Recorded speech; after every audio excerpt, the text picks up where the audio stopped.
Most real estate investors hit this wall in their actual journey. You've got cash flow, you got good deals, but the lender says your debt to income ratio is too high. You're tapped out. It's frustrating because you know the properties you're financing have strong cash flow, they're hitting the numbers, and you're ready to go. But guess what? You've been using conventional loans for far too long, and they're all going on your personal credit report. So guys, this week, we're going to talk about DSCR loans and refinancing these conventional loans that are on your personal credit and put it on to your entity's name or put it in your entity's name, LLC, whatever you're going to use. You're going to get these off of your personal credit. Why is this going to work? One, we'll talk about what you're currently doing today is using a conventional loan that you have to go full docs with. So you have to prove your income, your bank statements, your debt to income ratios in play. And oh, by the way, they want to see tax returns. On a DSCR, you don't have to do any of that other than we need to know what your credit score is. We need to know that you have money in the bank to cover closing costs. If it's a purchase, if it's a refi, we want to make sure that you do have enough money in the bank to make the monthly mortgage payment and reserves. That's it. And then all your LLC or entity documents, period. 2, a conventional loan typically takes 2 to 4 weeks to close. You can close a DSCR loan in 2 to 3 weeks, sometimes sooner.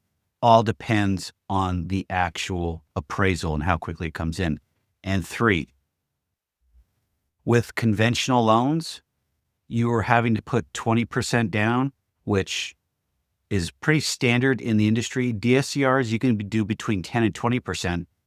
And when you do a cash out refi with your DSCR loans, you're able to take one cash, just like you would do with a conventional.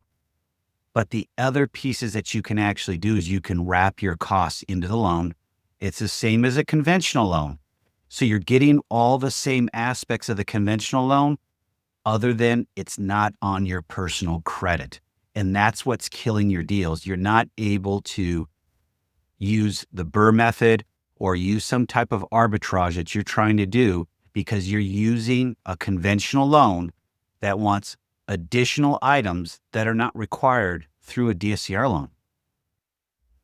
So why are conventional loans tapping you out?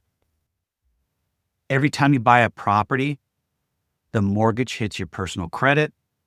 The lender doesn't care that you're covering the payment. They only care about the debt on the paper. They're looking at your debt to income ratio. So if you've got a W-2, you're self-employed, whatever the case is, you're using bank statements. They just want to make sure that you can check the box and make the payment. Once you get between 4 and 10 properties, most lenders say no more. You're tapped out. We can't do anything for you. Your debt to income ratio is maxed out. And the reason why, and I know you guys know this, but I'm going to say it again, is because they're taking into consideration all your personal debt that is on your credit bureau along with these mortgages.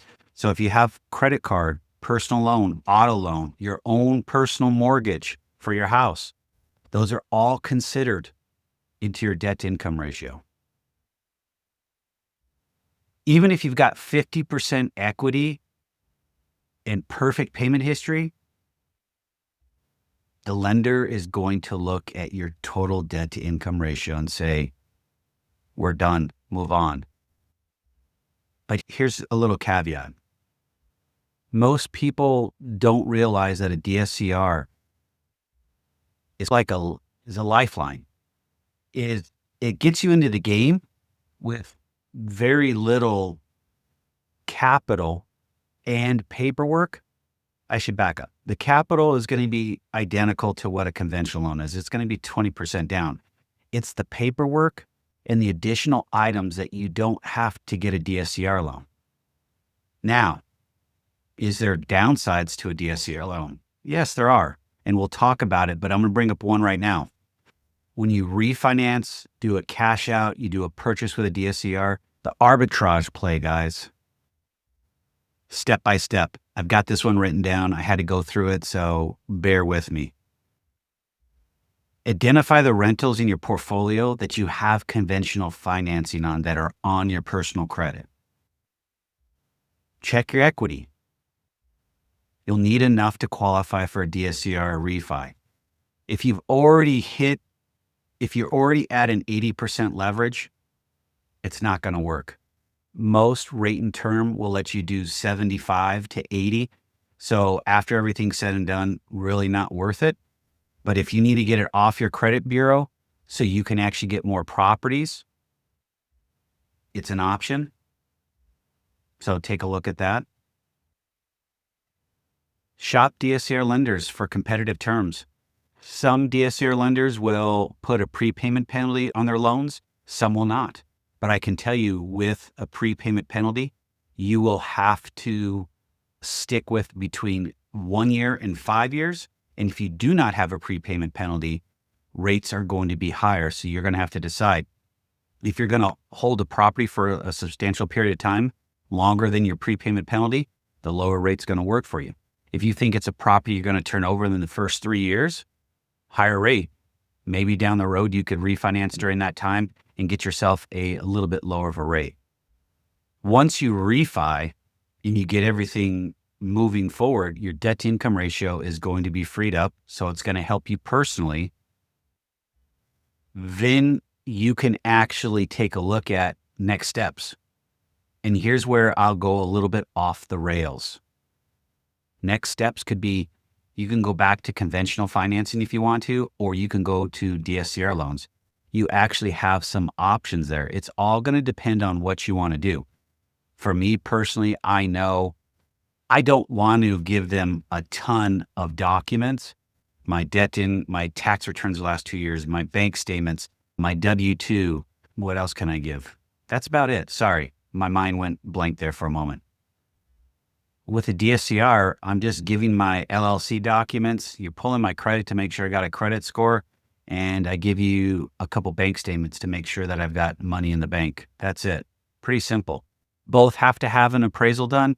Both are the same appraisal. So at that point, you have to decide, do you want it on your personal credit or not? Let me give you a couple examples, or at least one.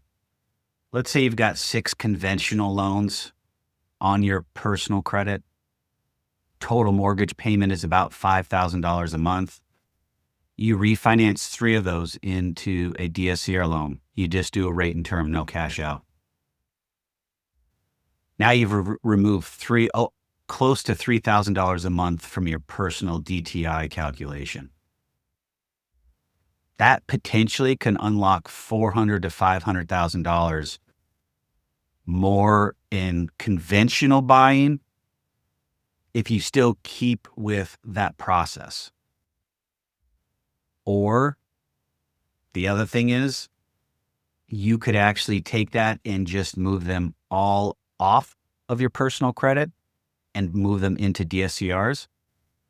The one thing we did not talk about, and I want to bring it back up, when you're going full docs on a conventional, we're giving them your W-2, your pay stubs, your bank statements, your tax returns, you are typically going to get a better interest rate.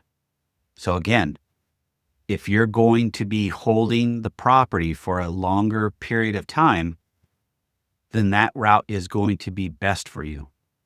But if you're looking to get any type of additional personal credit, or maybe you want to go buy more investment properties on conventional loans, this is where you're going to get maxed out. So you're going to have to play within the realm of, if you're going to have a mixed bag of conventional loans and DSCR loans, or maybe you go all DSCR loans for a period of time and let your credit rest. And then maybe you go full doc and then move them back over to your DSCR loans. That's going to be up to you. For me personally, again, I don't want to go through all the documentation for my personal. I rather just take the DSCR and run and go. All right, guys, pros and cons. I got a little list, so I'm reading from it. Sorry. Pros for DSCR: unlocks more buying power, keeps your personal credit clean, allows you to blend conventional and DSCR for faster scaling when you pull them off of your personal credit. Cons: DSCR rates, like I said earlier, could be higher than conventional. Closing costs are about the same, but they can be higher at times.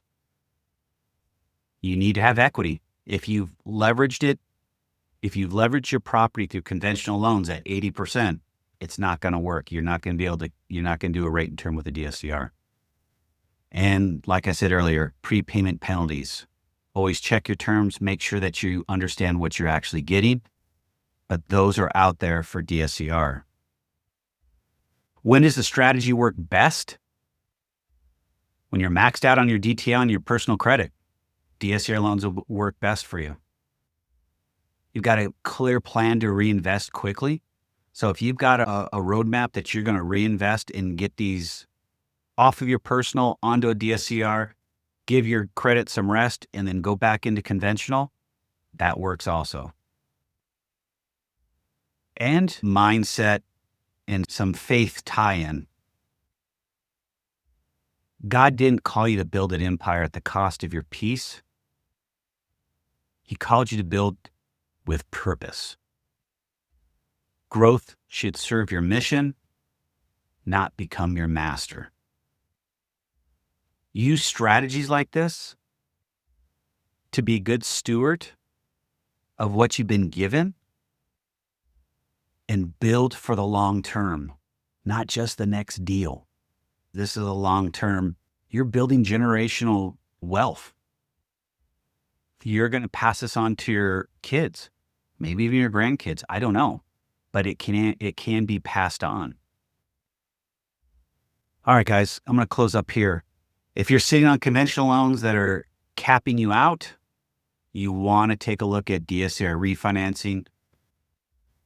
It could work. You're just going to have to figure out your leverage, and then you'll be able to understand how a DSCR loan could actually benefit you down the road. Feel free to send me a message. Stay safe, stay healthy. I'll see you guys on the other side.